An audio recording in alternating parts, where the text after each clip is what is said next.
चलिए तो आज हम लोग स्टार्ट करेंगे केमिकल रिएक्शंस एंड इक्वेशंस। तो इसका पहले मैं बेसिक बताऊंगा जो कि पार्ट 1 में रहेगा, और इसके बाद फिर PYQs हम लोग कवर करेंगे जितने भी क्वेश्चंस इसमें आए हुए हैं CBSE में। तो स्टार्ट करते हैं chemical reactions and equation. Chemical reactions and equations ये हो गया। अब इसमें सबसे पहले केमिकल रिएक्शन मतलब केमिकल रिएक्शन होती क्या है। जब भी देखिए चेंज होगा ना, चेंज किसी भी चीज में जब भी सब्सटेंस चेंजेस हो रहा होगा तो वो केमिकल रिएक्शन हो रही होगी। अब केमिकल रिएक्शन होने के कई सारे ऐसे कॉन्सेप्ट हैं कि क्या चीज हो तो आप आइडेंटिफाई कर लो। तो देखो इसमें मेनली अगर हम बात करें कि सब्सटेंस अगर है ना, उसमें से एवोल्यूशन ऑफ गैसेस हो रही हो, या उसकी स्टेट चेंज हो रही हो, या उसका कलर चेंज हो रहा हो, या उसका टेम्परेचर चेंज हो रहा हो, तो इनमें से कोई भी चीज हो रही हो तो आप आइडेंटिफाई कर सकते हैं कि सब्सटेंस में केमिकल चेंजेस हो सकते हैं। क्योंकि देखिए फिजिकल चेंजेस में भी कुछ चीजें फेस चेंज उसमें भी होती है फिजिकल चेंज में, लेकिन फिजिकल चेंज में इसमें साथ साथ अगर केमिकल चेंज हो रहा है तो उसमें टेम्परेचर भी चेंज होगा, एवोल्यूशन ऑफ गैस होगी, या फिर कलर चेंज हो सकता है, और स्टेट भी चेंज होगी, है ना। क्योंकि स्टेट चेंज फिजिकल चेंज में भी होती है। तो सबसे पहले हम बात कर लेते हैं फिजिकल चेंज क्या है, फिर केमिकल चेंज क्या है। तो देखिए पहले बात करते हैं फिजिकल चेंज। फिजिकल चेंज तो इसमें फिजिकल चेंज की बात करेंगे ना, तो फिजिकल चेंज है ना वो रिवर्सिबल होता है। फिजिकल चेंज है वो होता है रिवर्सिबल, मतलब ये रिवर्स, इसमें केवल फिजिकल प्रॉपर्टीज चेंज होगी सब्सटेंस की, केमिकल प्रॉपर्टीज रिमेन सेम होंगी, तो उसको बोलेंगे आप फिजिकल चेंज। जैसे एग्जांपल से अगर समझें तो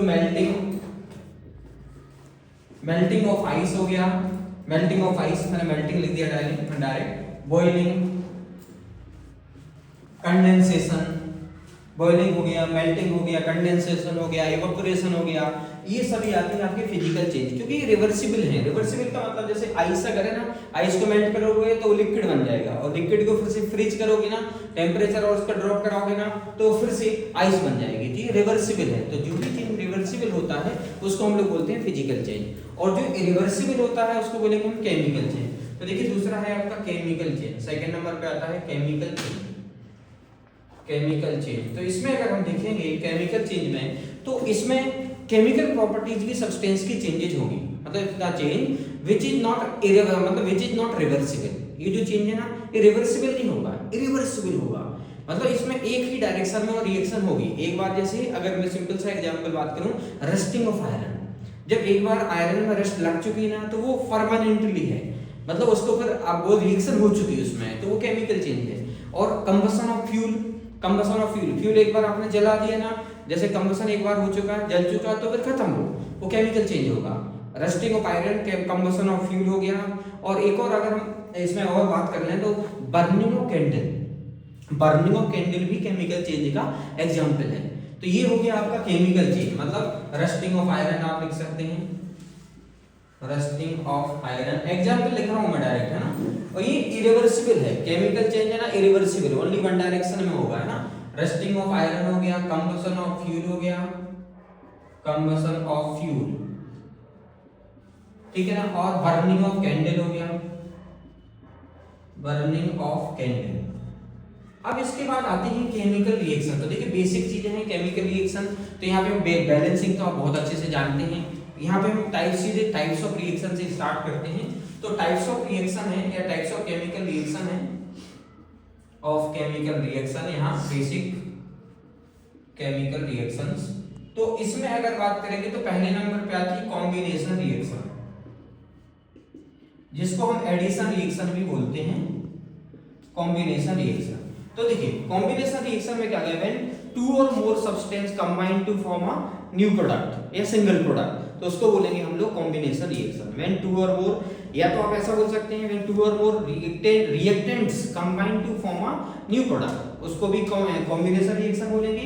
या ऐसा बोल सकते हैं, अगर देखो सब्सटेंस बोलोगे ना तो वहां पे भी सब्सटेंस बोल दीजिएगा, या ऐसा बोलोगे ना व्हेन टू और more reactant combine to form a new product या सिंगल प्रोडक्ट, तो उसको बोलोगे कॉम्बिनेशन। एग्जांपल की अगर हम बात करें कॉम्बिनेशन में, जैसे C+O2 इक्वल टू होगा CO2। अब इसमें स्टेट्स भी लिख सकते हैं आप, सॉलिड में, लिक्विड में है, गैस में है, या फिर एक्वस में है, मतलब उसकी फेज किस कंडीशन में है।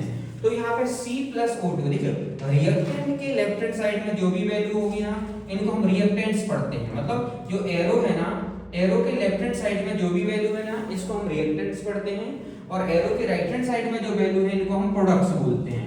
अब यहाँ पे चूंकि प्रोडक्ट सिंगल है तो मैंने प्रोडक्ट लिख दिया। रिएक्टेंट मतलब ये देखना आपको, एरो के लेफ्ट हैंड साइड में जो वैल्यू होगी उसको रिएक्टेंट पढ़ेंगे, एरो के राइट हैंड साइड में जो वैल्यू होगी उसको प्रोडक्ट पढ़ोगे। यहाँ पे C+O2 = CO2 हो गया, रिएक्टेंट 2 थे, प्रोडक्ट 1 है, तो ये कॉम्बिनेशन रिएक्शन है। और एग्जांपल अगर हम ले रहे हैं इसमें, तो और एग्जांपल ले सकते हैं Mg+O2 = मिलेगा MgO, मैग्नीशियम ऑक्साइड है ना, magnesium plus oxygen equal to मिलेगा मैग्नीशियम ऑक्साइड। इसको बैलेंस कर लीजिएगा तो ये 2 हो जाएगा, यहाँ पे भी ये 2 कर दीजिएगा तो ये बैलेंस हो जाएगा। तो ये कॉम्बिनेशन रिएक्शन होगी, कॉम्बिनेशन रिएक्शन का ये एग्जांपल हो गया। ये अब देखो इसमें कई तरह के एग्जांपल हैं। जैसे अगर हम बात करते हैं मीथेन अगर लेने, कंबशन ऑफ नेचुरल गैस, तो नेचुरल गैस मतलब मीथेन होती है, CH4 है ना, CH4 में ना मीथेन है, ये मीथेन होता है। इसको आप मीथेन की कंबशन कराओगे ना, तो इसमें देखो O2 के साथ रिएक्शन होगी ऑक्सीजन के साथ, तो आपको मिलेगा देखो carbon dioxide plus water H2O, ये मिलेगी। तो ये सब कॉम्बिनेशन के एग्जांपल हैं। बहुत सारे एग्जांपल्स हो सकते हैं, तो कम से कम 2 से 3 एग्जांपल आपको याद रखना है। सेकंड नंबर पे जो रिएक्शन आती है वो आती है decomposition reaction.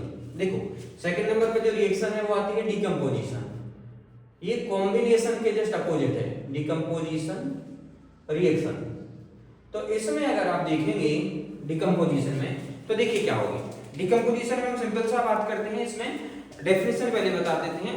When a single compound, यहाँ पे कंपाउंड्स की बात कर रहे हैं ना, when a single compound breaks up into 2 or more simpler substances is called decomposition reaction. When single compounds breaks into 2 or more simpler substances is called decomposition reaction.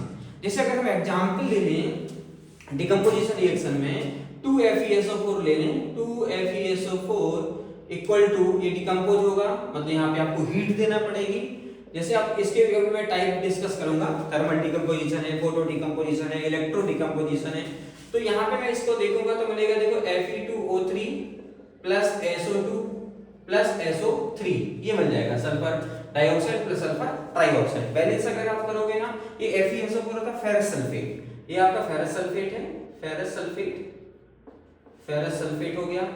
Ferrous sulphate को आपने heat दिया तो thermal decomposition हो जाएगा। तो Fe2O3 ferric oxide है, ये आपका फेरिक ऑक्साइड है, फेरिक ऑक्साइड। और SO2 आप जानते हैं सल्फर डाइऑक्साइड है, SO3 सल्फर ट्राइऑक्साइड है, SO3 है ना। अब इसको बैलेंस करोगे तो Fe के यहाँ पे देखो 2 का मैंने मल्टीप्लाई कर दिया था पहले से, Fe2 हो गया। और O के अगर देखोगे ना तो 4 × 2 8, तो O के 3 + 2 5, 5 + 3 8। और सल्फर के देखेंगे तो 2 का मल्टीप्लाई यहाँ पे 2 है, तो 1 + 1 2। तो इस तरह से ये बैलेंस है। लेकिन डिकम्पोजिशन रिएक्शन जो है ना वो 3 टाइप से होती है, एक तो फोटो डिकम्पोजिशन, थर्मल डिकम्पोजिशन और इलेक्ट्रो डिकम्पोजिशन। तो अगर आपको नॉर्मल डिकम्पोजिशन पूछे और मान या 2 मार्क्स में हो, तो नॉर्मल आप डिकम्पोजिशन की डेफिनेशन लिखोगे कि when single compound breaks up into 2 or more simpler substances is called decomposition reaction. वो आप रिएक्शन लिख दीजिएगा। और अगर कभी 3 मार्क्स या 5 मार्क्स में क्वेश्चन आ गया explain decomposition reaction in detail, तो उसमें फिर आपको तीनों टाइप्स लिखना पड़ेंगे। कौन कौन सी? तो उसमें पहला जो टाइप आता है वो आता है इसमें थर्मल डिकम्पोजिशन। ये जो एग्जांपल आपने लिखा है वो थर्मल डिकम्पोजिशन का एग्जांपल है, थर्मल डिकम्पोजिशन रिएक्शन। तो देखो थर्मल डिकम्पोजिशन रिएक्शन होगी क्या, इसमें ए पार्ट लिख दे रहा हूं मैं इसको। थर्मल डिकम्पोजिशन रिएक्शन ये है कि अगर आप किसी रिएक्शन में हीट सप्लाई कर रहे हैं, डायरेक्टली उसमें हीट सप्लाई आप कर रहे हो, तो उसको हम पढ़ेंगे थर्मल डिकम्पोजिशन रिएक्शन। यहाँ पे देखिए एरो पे मैंने हीट लिखा था, तो ये थर्मल डिकम्पोजिशन का एग्जांपल है। FeSO4 को हीट आपने दी तो वो डिकम्पोज हो गया, ब्रेक हो गया, डिकम्पोज हो गया, टूट गया है ना। तो रिएक्टेंट्स में आपको ज्यादा प्रोडक्ट्स में आपको देखो Fe2O3 मिल रहा था, SO2 प्लस SO3, तो ये थर्मल डिकम्पोजिशन का एग्जांपल हो गया। फिर इसके बाद अगर हम बात करते हैं जैसे फोटो डिकम्पोजिशन का, बी पार्ट हो जाएगा आपका photo decomposition, photo decomposition reaction है ना, रिएक्शन। ये अगर आप देखेंगे तो यहाँ पे आपको रिएक्शन पे जब भी फोटो डिकम्पोजिशन रिएक्शन होगी तो यहाँ पे आपको सनलाइट के थ्रू, मतलब यहाँ पे सनलाइट की प्रेजेंस में जो रिएक्शन होगी उसको फोटो डिकम्पोजिशन बोलेंगे। फोटो एक्चुअली फोटोन से लिया गया, और फोटोन जो होता है ना वो सनलाइट में होता है, फोटोन जिसको क्वांटा भी बोलते हैं।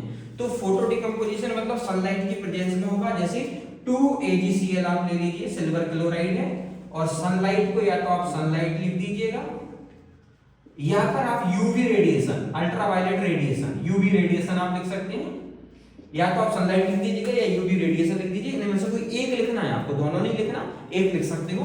तो यहाँ पे देखिए ब्रेक होगा तो 2Ag+Cl2 में ब्रेक हो जाएगा, मतलब सिल्वर क्लोराइड है, सिल्वर क्लोराइड ब्रेक होगा सिल्वर प्लस क्लोरीन में या सिल्वर प्लस क्लोराइड में। इसको आप लिख सकते हैं सिल्वर क्लोराइड था, सिल्वर क्लोराइड था, और ये सिल्वर में ब्रेक हो गया और ये क्लोराइड हो गया, ठीक है।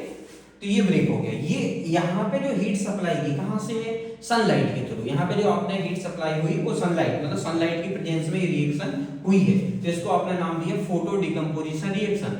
अब दूसरा बात करते हैं electro decomposition reaction, third number पे आते हैं इसमें electro decomposition reaction. C part लिख दिया, इलेक्ट्रो डिकम्पोजिशन रिएक्शन। तो इसमें देखिए इलेक्ट्रो डिकम्पोजिशन रिएक्शन की अगर हम बात करेंगे तो एग्जांपल जैसे वाटर का ले लीजिएगा, H2O, और इसमें एक्वस सॉल्यूशन रहेगा ना, वाटर का एक्वस सॉल्यूशन रहेगा, वाटर लिक्विड फॉर्म में ही रहेगा। तो यहाँ पे आप करंट सप्लाई करेंगे ना, इलेक्ट्रिक करंट लिख सकते हो या करंट लिख सकते हो। तो करंट जैसे सप्लाई करेंगे तो ये H2+O2 में ब्रेक हो जाएगा, और इसको बैलेंस कर लीजिएगा, 2 यहाँ मल्टीप्लाई 2 यहाँ मल्टीप्लाई, क्योंकि ये 2 2 जब 4 हो जाएगा तो ये 2 2 जब 4 हो जाएगा, और ऑक्सीजन भी 2 का मल्टीप्लाई होगा तो ऑक्सीजन भी 2 का मल्टीप्लाई है। इस तरह से ब्रेक होगा। और एक और एग्जांपल ले लीजिएगा सोडियम क्लोराइड का, इसको भी इलेक्ट्रिक करंट आप दीजिएगा, और इलेक्ट्रिक करंट जैसे आप देंगे तो ये Na+Cl2 में ब्रेक हो जाएगा। तो यहाँ पे 2 का मल्टीप्लाई, यहाँ 2 का मल्टीप्लाई, तो ये बैलेंस हो गई, क्योंकि यहाँ पे Cl2 हो गया था तो आपको NaCl में हमें 2 का मल्टीप्लाई करना पड़ा, जिससे Na के भी 2 काउंट हो जाएंगे, Cl के भी 2 काउंट हो जाएंगे। तो इस तरह से ये जो 3 टाइप्स थे ये थी डिकम्पोजिशन की। थर्मल डिकम्पोजिशन मतलब डायरेक्टली हीट सप्लाई करोगे, फोटो डिकम्पोजिशन मतलब सनलाइट के प्रेजेंस में रिएक्शन होगी, और इलेक्ट्रो डिकम्पोजिशन मतलब करंट आपको सप्लाई करना पड़ेगा, तो जो करंट होगा उस कंडीशन में ये डिकम्पोजिशन होगा, तो इसको आप बोलेंगे इलेक्ट्रो डिकम्पोजिशन रिएक्शन।